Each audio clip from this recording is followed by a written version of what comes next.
अगर मैं तो 10 साल पुरानी वीडियोस भी देखी हुई है मेरी, जिसमें कहते थे ये खा गया, इसने सारी कांग्रेस खा ली, और आज उसी से पटका पहनते हैं। दिखता है कि उन्हें कांग्रेस के आगे और भूपेंद्र हुड्डा के आगे सरेंडर भी कर दी कि जो आज इनकम्बेंट चीफ मिनिस्टर है वो चुनाव लड़ेंगे, उनको हराना हमारा टारगेट है और हम हराएंगे।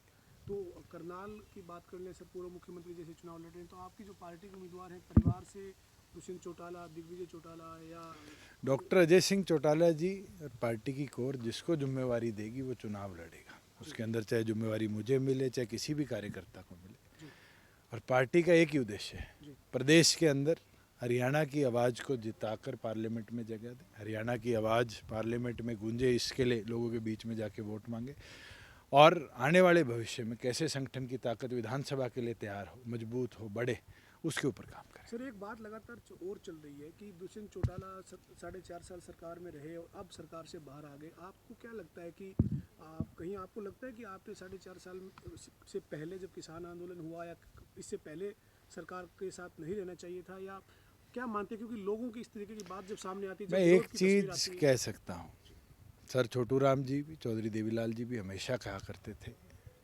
नीतियाँ और काम सरकार में रहकर पूरे होते हैं। आरोप लगता है कि बीजेपी के साथ आप अब गठबंधन से तो बाहर हैं, लेकिन इसके बावजूद आप बीजेपी के साथ। चलो पवन, ये तो बहुत अर्ली है, अभी तो पॉलिटिकल पार्टीज़ के कैंडिडेट अनाउंस होंगे।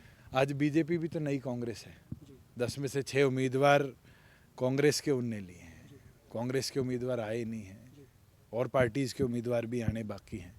धीरे धीरे सबको पता चल जाएगा बी टीम कौन है, सी टीम कौन है। सर, मंडियों में खरीद हो रही है, सर, आपने फूड सप्लाई डिपार्टमेंट को देखा है सर, पिछले साल 4-4.5 साल कई जगह व्यवस्था की देखो, मैं ये मानता हूँ कि नए शासन का आज ध्यान किसान की ओर नहीं है।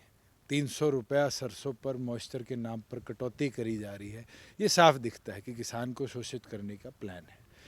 आड़ती से परचेज छीनकर अपने कमीशन एजेंट्स को देना, ये साफ दिखता है कि चाहते लोगों को फ़ायदा पहुंचाने के लिए एफिड के माध्यम से काम किया जा रहा है। अभी तो गेहूं आनी है, आज बैसाखी है, और बैसाखी के इस पावन पर्व पर मैं मानता हूं सरकार को गंभीरता के साथ वीट परचेज के ऊपर भी अपना ध्यान देना चाहिए, और जो हमारा ये किसान का सोना है तुरंत इसकी पूरी परचेज हर मंडी के अंदर हो और समय अनुसार उसके पैसे का भुगतान हो, मेरी ये मंशा है। सर, एक चौधरी वीरेंद्र सिंह लगातार कहते थे कि जननायक जनता पार्टी के साथ गठबंधन तोड़ दिया जाए, अब वो गठबंधन टूटने से पहले खुद ही कांग्रेस में शामिल हो गए, कैसे देखते हैं?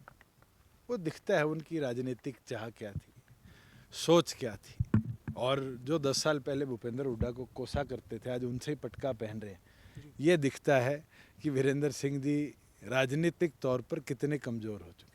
वो तमाम कांग्रेसी लीडर्स, सीनियर लीडर्स को अपना परिवार बताते हैं, भूपेंद्र सिंह हुड्डा को बुआ का बेटा बताते हैं, इसी प्रकार से रणदीप सुरजेवाला तमाम लोगों के साथ कहीं ना कहीं रिश्ता बताते हुए नजर आए, पटका पहना उस दिन। चलो वो तो उनके एक नए परिवार में या पुराने परिवार में नई शुरुआत है।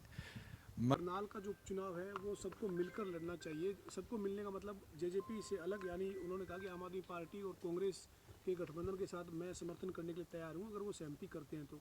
इसका मतलब सर अभी चौटाला कांग्रेस के साथ जाने के लिए भी वो तो पहले भी तैयार थे, वो दिन दूर नहीं कि वो अपनी पार्टी का विलय किसी पार्टी में कर ले। आज उनकी मंशा साफ है, अगर उनके पास उम्मीदवार नहीं है तो उतने चुनाव ना लड़ाइए, बहाने क्यों ढूंढते हैं। मजबूत उम्मीदवार हम 10 की 10 पे उतारेंगे, बाई इलेक्शन मजबूती से लड़ेंगे, हमारा निर्णय है। और इसके अंदर हमारा तो एक ही टारगेट है,